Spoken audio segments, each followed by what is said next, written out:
Bien, buenas tardes a todos. Bienvenidos a esta videoconferencia enfocada a la próxima actividad que tenéis que entregar, que es la actividad de evaluación continua número 2. Voy a compartir la presentación y empezamos.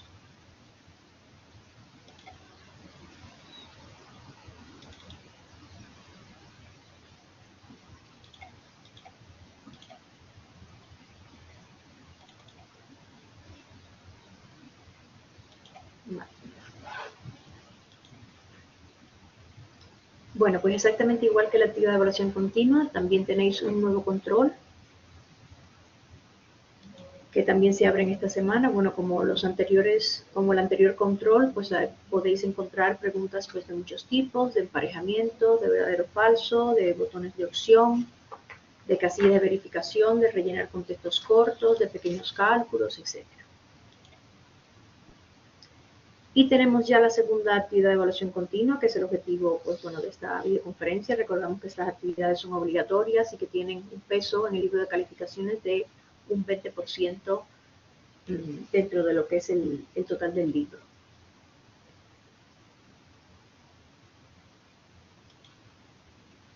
Bien, como en todas las actividades, lo primero que tenéis que hacer pues, es leer incluso varias veces todo lo que es el enunciado, ¿vale? Para ver todo lo que se explica en lo que es la propia actividad. Específicamente en esta actividad tenéis que entregar igualmente un único documento en formato PDF, aunque bueno, vamos a ver más adelante que esta actividad también tiene otra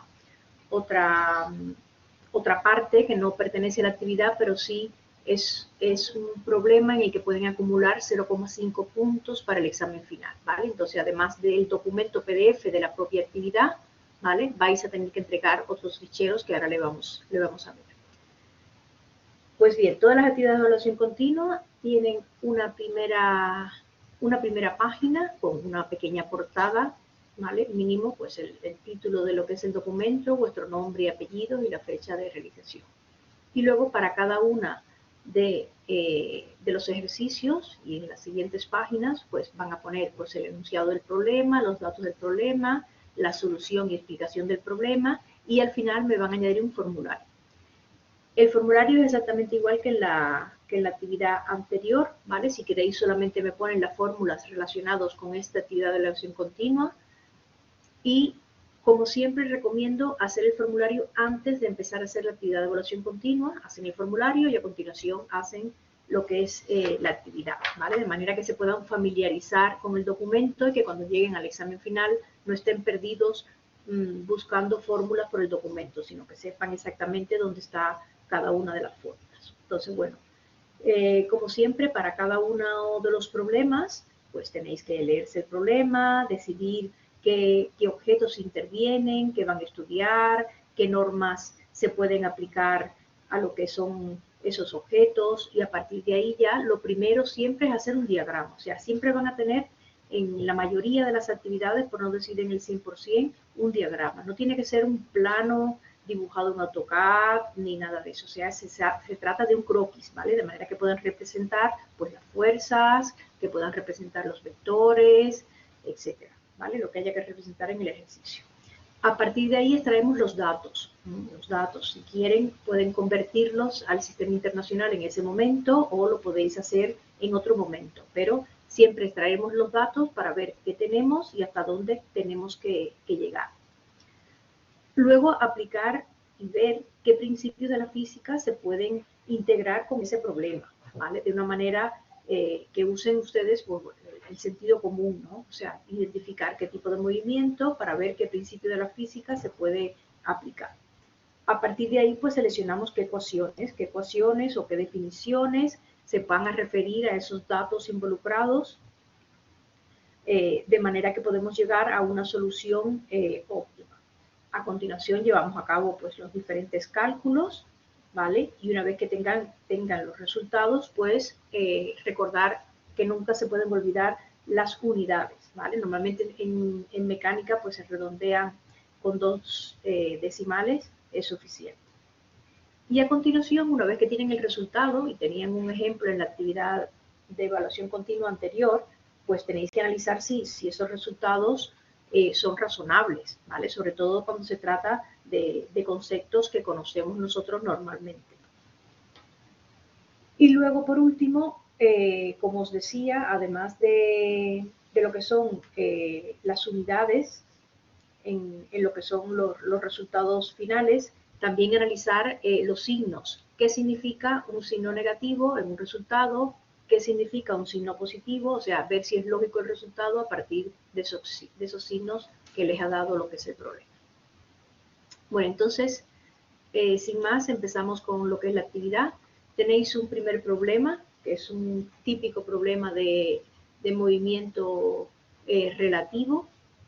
O sea, este es con respecto a la unidad 4. En este problema, fijaros que las unidades, por ejemplo, aquí están en pies, o sea que tenéis que hacer todas las conversiones para poder determinar lo que nos están pidiendo, que en este caso son la velocidad y aceleración relativas de la avioneta A con respecto a la avioneta B.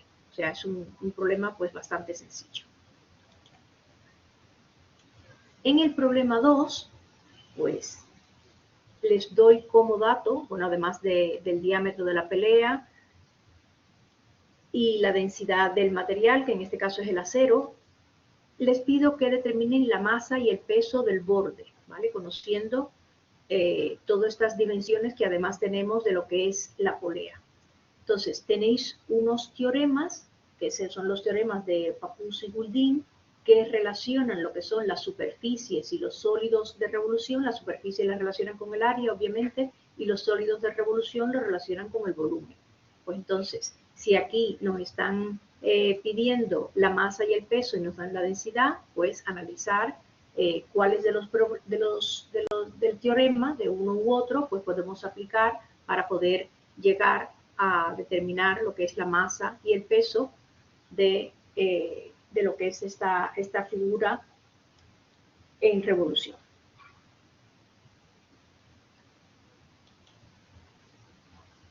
Luego tenéis un problema número 3, que ya estamos entrando en lo que es el momento de inercia, y bueno, nos pide determinar el momento de inercia respecto a estos ejes de coordenadas que tenemos aquí. También nos dan la densidad porque es un sólido, ¿vale? Y tenéis ahí todas las medidas para poder determinar el momento de inercia de toda la pieza en su conjunto, ¿vale? O sea, la pieza está formada por un prisma y dos cilindros. Ahí les doy las medidas de cada una de sus partes y tenéis que determinar pues el momento de inercia. Entonces tenéis que tener cuidado con las fórmulas que aplican individualmente a cada una de las partes y luego si tenéis que aplicar o no Steiner.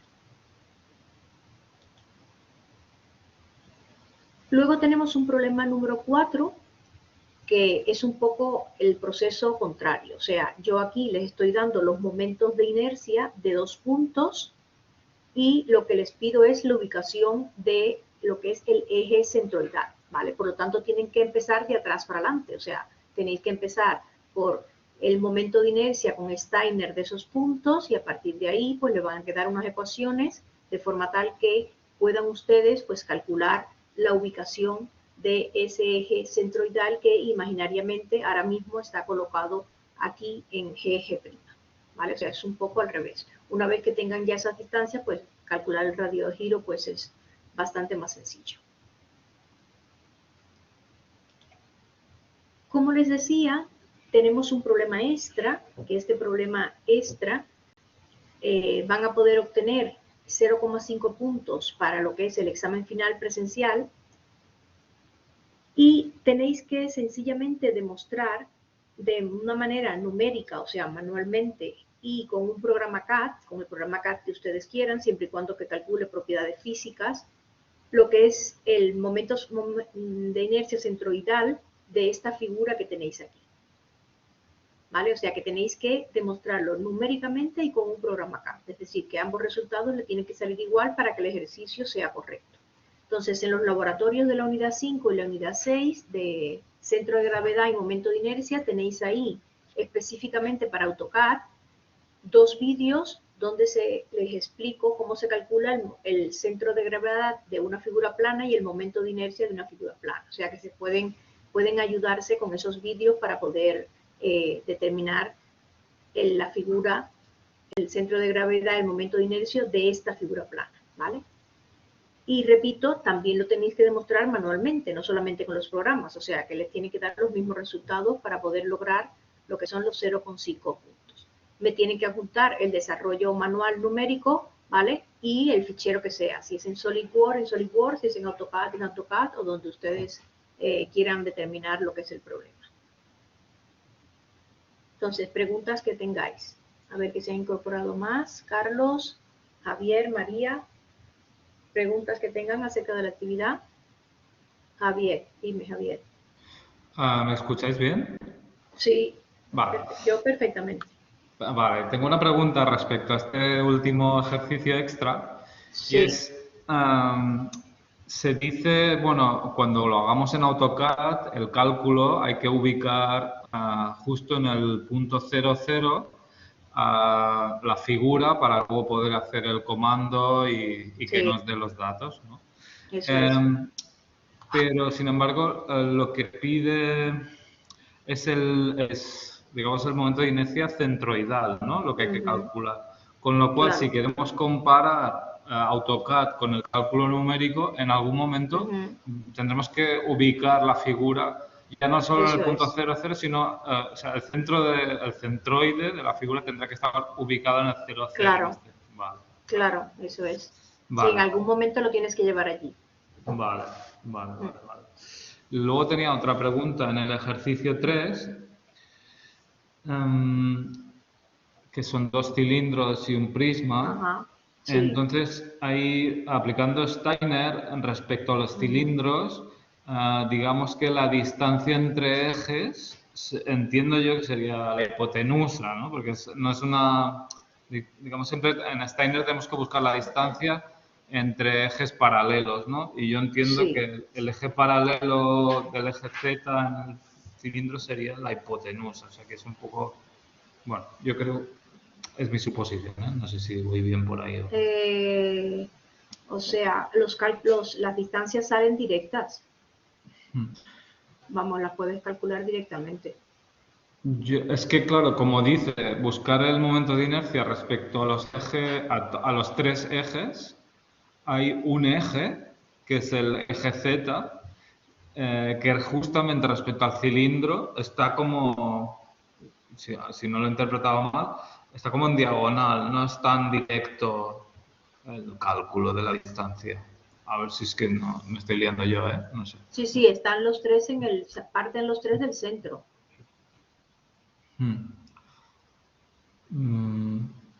No sé si puedes poner la figura. A ver, espera.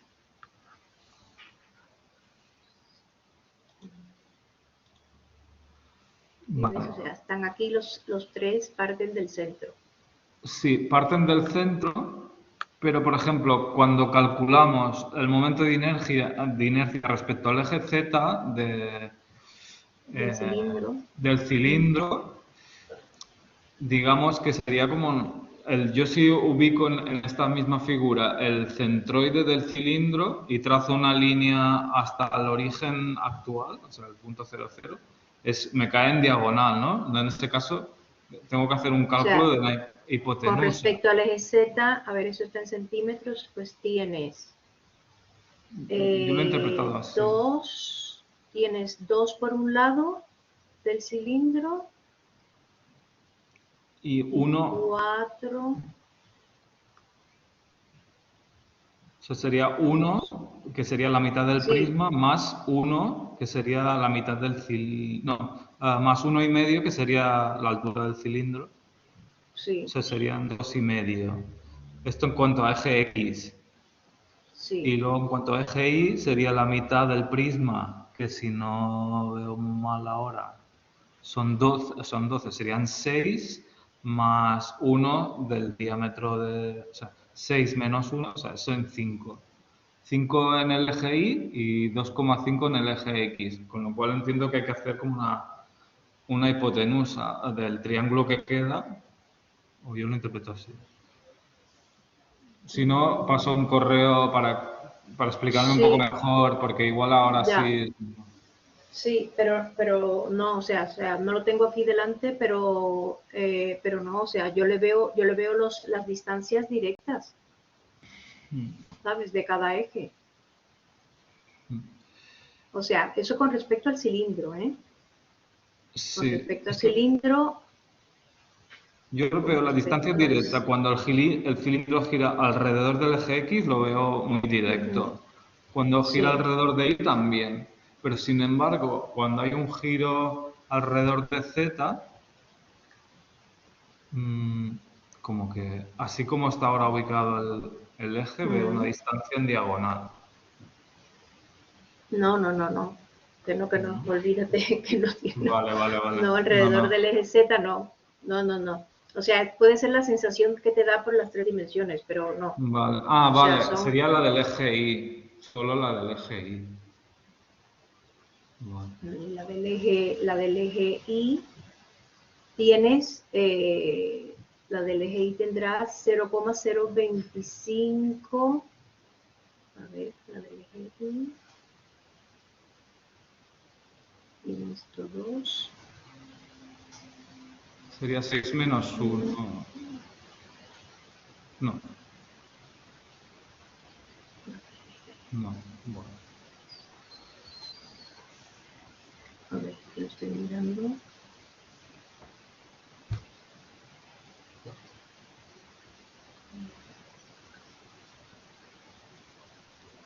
No.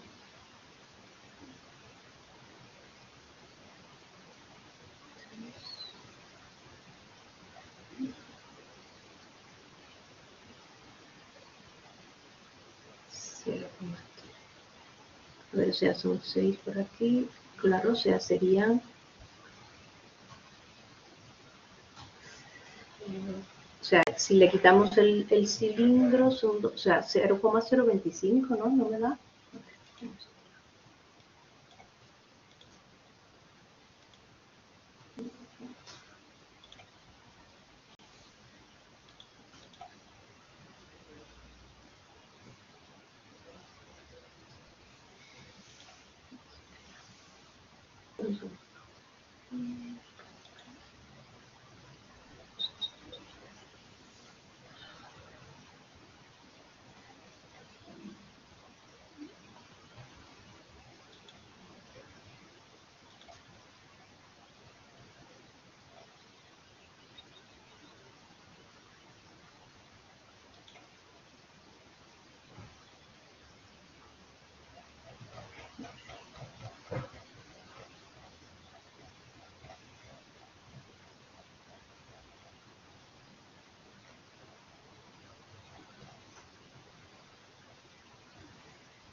O sea,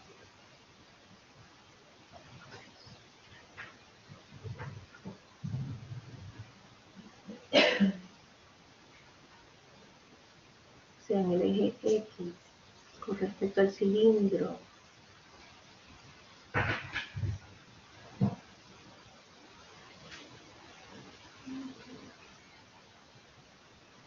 tienes...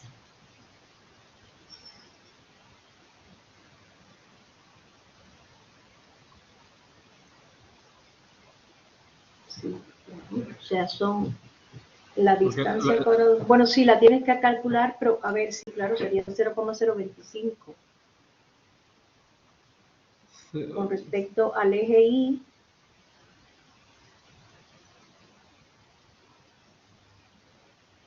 eso es, sí. O sea, 1 más 1,5, que son 2,5, o sea, serían sí. 0,025. O sea, ese es con respecto ahí la distancia. ¿Sabes? Pero que no tienes que hallar ninguna hipotenusa. O sea, tú, No. ese recorrido es el 1 que tienes del prisma más 1,5, te dan 2,5, por lo tanto serían 0,025 metros. O sea, 2,5 centímetros. Es que, vale. Porque, claro, en Steiner lo que se suele usar primero es el momento de inercia, por ejemplo, en un Sí, eje eso, paralelo exactamente. que pasa por el centroide del Por el cilindro, ¿no? centroide, eso es. Y Vale, luego ese eje es el que llevas a tu eje de lo que tú lo quieres hallar. Por eso exacto. es 1 más 1,5, 1,5 del cilindro más 1 del prisma, 2,5, Sí. y esa sería la distancia de. O sea, Vale. que serían 0,025 al cuadrado. Vamos, teniéndolo ya en centímetros, pues ya convertido en metros. Vale. O sea que solo sería la distancia en el eje X, ¿no? Uno O más. sea, ese es el de I, ese es la El distancia de D I, del perdona, cilindro. sí. Uy, bueno, yo creo que es mejor que mande un correo y lo dibuje, Sí, porque pero igual. exactamente, dibújalo, pero ve haciéndolo por cada eje separado, ¿vale? O sea, Sí, empieza el sí, sí, eje sí. X, el eje Y, el cilindro, el prisma, y ya después los sumas todos al final. Pero ve Sí, sí, haciéndolo sí, por sí. separado. Sí, sí, sí, sí. Es que lo he intentado hacer por separado, ¿eh? Cada Sí, eso eje y es. cada figura por separado, y luego lo he ido Mm, sumando. Pero con el eje Z tengo ahí un poco de confusión y de ahí un poco la duda. Bueno, ya haré el dibujo, si acaso, y lo vale, comparto. vale. Vale. Pero vamos, que no es, parece difícil, pero no lo es para nada, ¿eh? Este ejercicio. Ujú. Tiene muchos cálculos, pero es sencillo. Porque Vale. luego después ya los dos cilindros pues son iguales, ¿sabes? Sí, O sea multiplicas que por dos. prácticamente es exacto, solamente es prisma y cilindro. Ujú. Vale. Vale. Y luego tenía también una duda en el primer Mm, ejercicio, sí, que, bueno, es como, no sé muy bien cómo enfocarlo, porque si hay que ubicar, por ejemplo, dos ejes cartesianos, dos sistemas de referencia, uno en el centro de la circunferencia y otro, por ejemplo, en uno de los aviones que se aleja, ahí no acabo de llegar a un resultado coherente, porque, o sea, digamos, es que por ahí va a ser bastante más largo, ¿sabes? Si a eso que me has dicho le aplicas eh, una representación vectorial, por vectores lo sacas directamente. O sea, si tú calculas la aceleración de A, que lo puedes calcular, sí. y la velocidad de A respecto a B, pues entonces después la aceleración la puedes sacar haciendo una representación vectorial. Pero la velocidad de A respecto a B, o sea, es directa por la fórmula. Claro. Sí, ahí precisamente en la velocidad respecto a B es la que más me confunde porque como veo que es una velocidad tan variable, o sea, que va teniendo, bueno, como que cada vez que tengo que tener en cuenta la aceleración, ¿no? Sí, O sea, tú en las fórmulas de velocidad relativa, ahí en este caso tienes las dos absolutas, o sea, la velocidad de A respecto a B te sale directamente. Vale, vale, pues bueno, Y una vez que entonces ya la tienes, pues entonces ya puedes hallar lo que es la aceleración. Mm, sí, sí, vale, vale, vale, le daré una vuelta más. Vale, gracias. Nada. Carlos, María.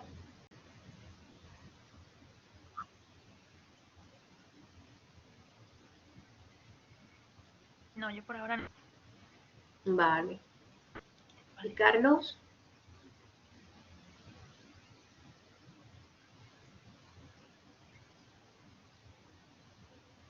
No te escuchamos.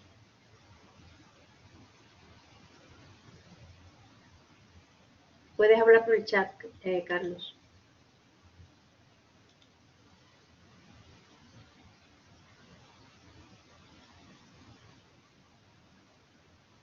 Carlos.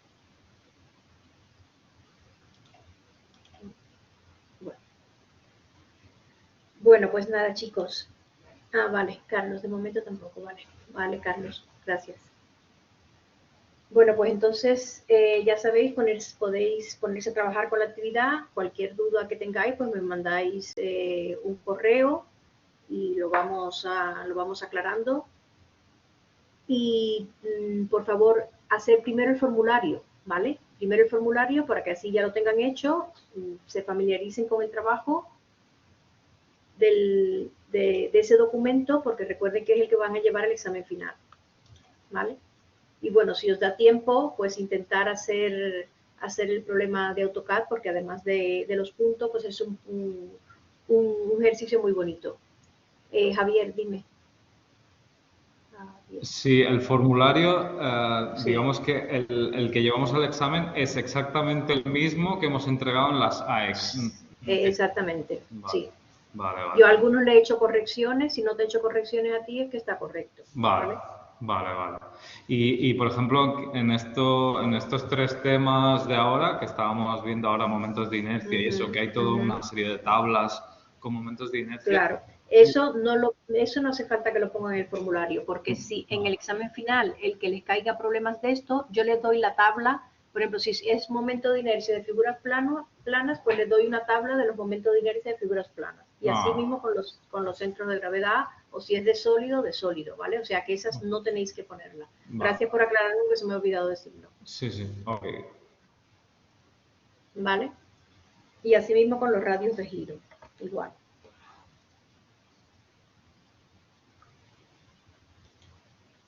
Vale, pues muchas gracias, Carlos, Javier y María. Y bueno, como siempre, pues estoy en los foros de tutoría, en los horarios de tutoría o en mi correo, como ustedes quieran comunicarse conmigo. Un saludo para todos y nos vemos en la próxima videoconferencia. Genial, muchas gracias. Buenas tardes. Gracias, hasta luego.